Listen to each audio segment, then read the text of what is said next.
দেখো গাইজ এখন আমরা পিকনিক করব, যেহেতু মানে আমরা পিকনিক করছি। দেখো ডিমের ডেভিল আজকে থেকে তো শুরু না গাইজ। আর এই দিকে দেখো বৌদি, দেখো আলু মাখা করছে। কি হবে গাইজ বলো তো একটা, সবাই একটু অন্যরকম পিকনিক করে। আর এই বৌদি দেখো আমাদের রাঁধুনি।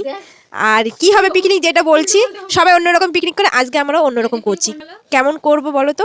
আজকে আমরা পিকনিক করব ডিমের ডেভিল আর চাটনি। একটু শুনে সবাই একটু অবাক হবে, এবার কেমন পিকনিক। কিন্তু এটা আমরা একটু অন্যরকম করার চেষ্টা করছি। এটা আমরা একটু এইটা দিয়ে আমরা সূচনাই করছি বা শুরু করছি। এরপরে তোমাদের কেমন পিকনিক করব সেটা পরে আমি শেয়ার করব।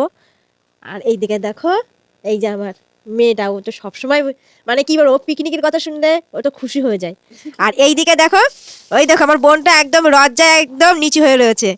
যা হোক, হ্যাপি নিউ ইয়ার, সবাইকে শুভেচ্ছা অভিনন্দন জানাই।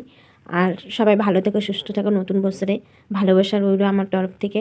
আর তোমরা আমার পাশে থেকে আমার চ্যানেলকে সাবস্ক্রাইব করে দিও, আর তোমাদের ভালোবাসা আমাকে অবিরামভাবে দিও। Tata, bye, love you everyone.